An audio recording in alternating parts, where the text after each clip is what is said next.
नमस्कार दर्शक बंधु आपणकर जदि कन्या राशि होइथाए तेबे एही भिडियोटी बहुत अधिक गुरुत्वपूर्ण रही हेबाकु जाउछि एही 2026 वर्षर शक्तिशाली परिवर्तन। देवगुरु बृहस्पति जे भाग्यर स्वामी ज्ञानर अधिपति आशीर्वादर भगवान अटंती निजर शक्तिशाली बा बलशाली स्थिति रे प्रवेश करिबा पई जाउछंती एवं सेठारे उच्च स्थिति रे रहिबा पई जाउछंती। एही स्थिति साधारण स्थिति नुहे।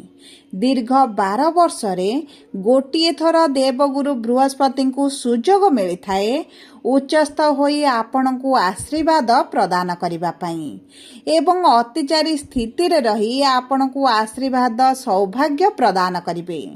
ता सहित कर्मर स्वामी शनिदेव गुरुंक राशि रे मीन राशि रे विराजमान होई महासंजोग बनाइबा पई जाउछंती एवं एही महासंजोग दीर्घ 60 वर्ष परे बनिबा पई जाउछि। तेणुकरी गुरुंकर एही चलन साधारण चलन नुहे।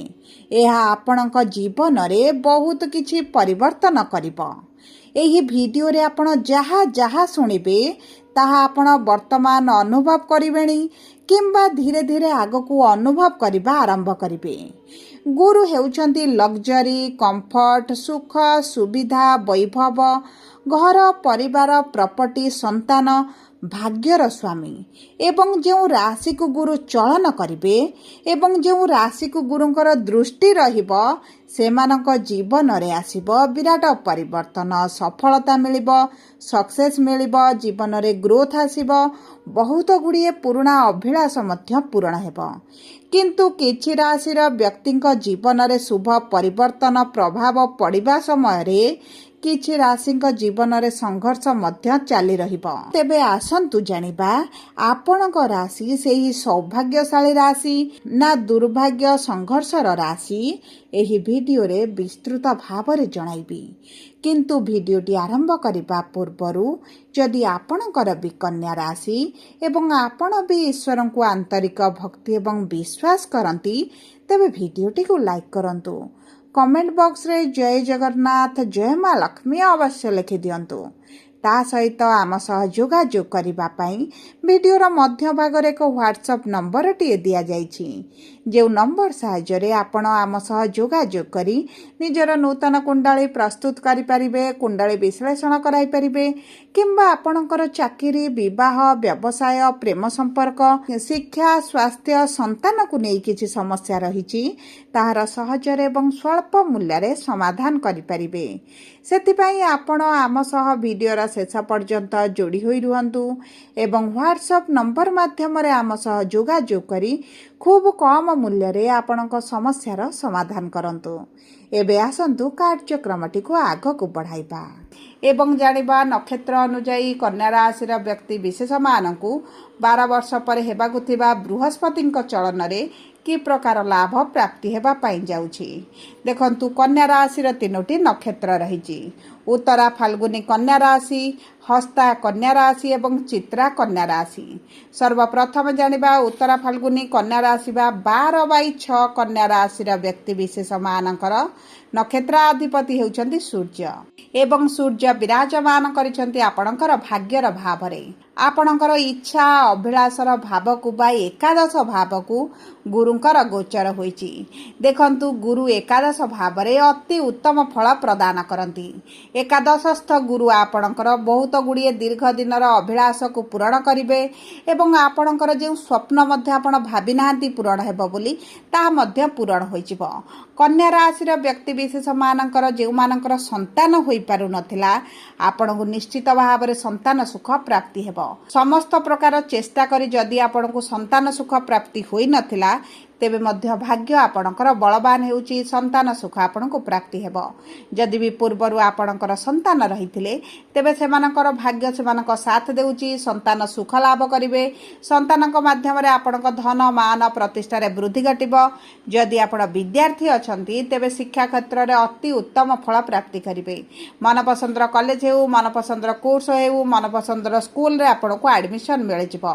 जदि आपण चाकरी पई चेष्टा करूछंती गवर्नमेंट चाकरी ହେଉ किंबा प्राइवेट चाकरी हेउ किंबा आपण स्वयं एक व्यवसाय आरंभ करबा पई चाहुचंदी तेबे आपण को उत्तम फल प्राप्ति हेबो। सबुठारु बड़ कथा हेउची कन्या राशि व्यक्ति विशेष मानकर जदि विवाह होई पारु नथिला तेबे एही जून रु अक्टोबर मध्य आपणकर विवाह होई पारे किंबा आपणक विवाह फाइनाल होई रही पारे। आपणकर जदि बयस बढ़िलाणी विभिन्न प्रकार कारण रही कुंडली रे विभिन्न प्रकार दोष रही तेबे मध्य एही समय अति उत्तम समय रही कुंडली गणना कराई आपणक दोषर जदि प्रतिकार करती तेबे निश्चित एही जून रु अक्टोबर मध्य आपणक विवाह होई जिवो। एबे आसंतु जानिबा हस्ता कन्या राशि बा 13/6 कन्या राशि व्यक्ति विशेष मानकर नक्षत्राधिपति होचंती चंद्रमा एवं चंद्रमा 2.5 दिन रे थरे राशि परिवर्तन करती किंतु चंद्रमांकर राशि हेउची कर्कट राशि जो गृह रे देवगुरु बृहस्पति विराजमान होइचंती आपणकर आर्थिक स्थिति रे मजबूती आसीबो। आपण जदि ऑनलाइन रिलेटेड कार्य करूचंती आईटी एआई फील्ड रे अछंती टीचर अछंती काउंसलर अछंती हिलर अछंती किंबा एक्सपोर्ट इंपोर्ट रे कार्य करूचंती ट्रांसपोर्ट रे अछंती किंबा कोनोसी प्राइवेट संस्था रे कार्यरत अछंती तेबे भाग्य आपणकर साथ देउची। छोट छोट ट्रैवल आपणकर बढ़िबो। आपण जदि धर्म यात्रा दूर यात्रा करबा पई चाहुतिले तेबे अति उत्तम रहिबो। जो माने विदेश रे रहउचंती किंबा विदेश ग्रस्त रे समस्या देखुतिले तेबे आपणकर सेही समस्या गुडिक दूर होई जिवो किंबा जदि आपण पार्टनरशिप रे किछि कार्य करूछंती एवं आपण सेतरे बहुत अधिक संघर्ष देखुचंती स्ट्रगल्स देखुचंती अप डाउन देखुचंती आपणक व्यवसाय रे लाभ नाही परिश्रम अधिक रहउची खर्च अधिक रहउची तेबे मध्य सेही परिस्थिति आपण बाहर को आसीबे आपणकर लाभ रे वृद्धि घटिबो। जदि आपणकर दैनंदिन रोजगार रहिची डेली डेली रोजगार करूचंती इनकम करूचंती आपणक हाथ को डेली पैसा आसुची तेबे सेथिरे मध्य आपणकर बढ़ती आसीबो। वैवाहिक संपर्क रे मधुरता आसीबो। जदि उभयक मध्य रे किछिटा तिक्तता चलीथिला कोर्ट कचेरी केस पर्यंत मध्य कथा पळाइथिला तेबे मध्य आपणक संपर्क रे चेष्टा करिले निश्चित भाव रे पुनर्बार संपर्क मधुर होइजिबो एवं आपणकर जदि विवाह रे बाधा विघ्न समस्या देखुथिले तेबे ताहा मध्य आपणकर दूर होइजिबो। ता सहित आपणक क्यारियर रे आपण विराट परिवर्तन देखिबे। चाकरी रे प्रमोशन होई पारे दरमा वृद्धि भଳି शुभ खबर आपणको प्राप्त होई पारे। एबे आसंतु जानिबा चित्रा कन्या राशि बा 14/6 कन्या राशि रा व्यक्ति विशेष मानकर नक्षत्रादि पति होउछन्ती मंगल मंगल विराजमान करिसन्ती अष्टम भाव रे। जदि आपण किछिटा कोर्ट कचेरी केस रे फसी जाइचन्ती तेबे आपण सेत्रु बाहर को आसीबे। जदि आपणको ऊपर मिथ्या आरोप लागिछि तेबे मध्य ताहा आपणकर समाधान होई जिवो एवं ता सहित जदि आपणको बकेया अर्थ केउंटी फसी कि रहिछि आपणको मिलि पारु नथिला आपण आशा मध्य त्याग करि देइथिले तेबे मध्य सेही अर्थ आपणको प्राप्त हेबो। जदि आपण लोन चाहुतिले इन्वेस्टर चाहुतिले फंड चाहुतिले किंबा किछिटा अर्थर आवश्यकता रहितला किछि नूतन कार्य आरंभ करिबा पई सेही अर्थ आपणको प्राप्त होई जिवो। एवं देखंतु दीर्घ 12 वर्ष परे संतान प्राप्ति पई अति उत्तम समय आसीछि एवं आपणकर संतान सुख प्राप्त हेबा सहित आपणकर जदि पूर्वरु संतान अछंती सेमानकर भाग्य साथ देउछि। संतानक जदि आपणक ठारु दूर रे रहउतिले संतानक सहित संपर्क आपणकर भल रहि नथिला तेबे मध्ये आपणक संपर्क रे मधुरता आसीबो। संतानक माध्यम रे आपणको धन मान प्रतिष्ठा प्राप्त हेबो एवं ता सहित जदि आपण किछि जमी भूमि जान वाहन क्रय करबा पई चाहुतिले तेबे उत्तम समय रहिछि। एवं जदि आपणकर प्रॉपर्टी किछि बिक्री होई पारु नथिला दीर्घ दिन होला चेष्टा करूछंती किंतु आपणक प्रॉपर्टी बिक्री होई पारुनी तेबे सेही प्रॉपर्टी मध्ये बिक्री होई जिवो।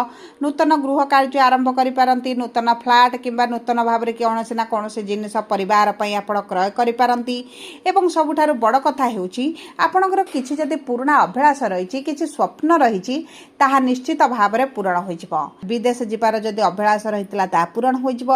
आपण धार्मिक होई जिवे धर्म प्रति आपणकर रुचि बढ़िबो आग्रह बढ़िबो दान धर्म पुण्य प्रति मध्ये आपणकर आग्रह बढ़िबो एवं देखंतु आपणकर भाग्य बळ मजबूत हेबा पई जाउछि। सब परे किंतु अशुभत्व को दूर करबा पई शुभाशुभ फल को द्विगुणित करबा पई आपण प्रतिदिन सूर्य को प्रातः समय जल अर्पण करंतु महादेवंकर पूजार्चना करंतु प्रातः समय ओम नमः शिवाय मंत्रटी को पाठ करंतु विष्णु सहस्र नाम श्रवण करंतु किंबा पाठ करंतु हनुमान चालीसा प्रतिदिन पढ़ंतु एवं ता सहित गुरुंकर बीज मंत्र 108 थर प्रतिदिन जप करंतु आपणक पई अति उत्तम रहिबो। सब परे जदि आपणकर कन्या राशि होई थाए वीडियोटी किभଳି लागला कमेंट बॉक्स रे लिखि जणांतु। जदि आपणक प्रियजनकर कन्या राशि होता है वीडियोटी तांको सहित शेयर करंतु। जदि प्रथम थर आम चैनल को आसिछंती चैनल टी को सब्सक्राइब करंतु। पाखरे थिबा बेल आइकन को प्रेस करंतु। धन्यवाद।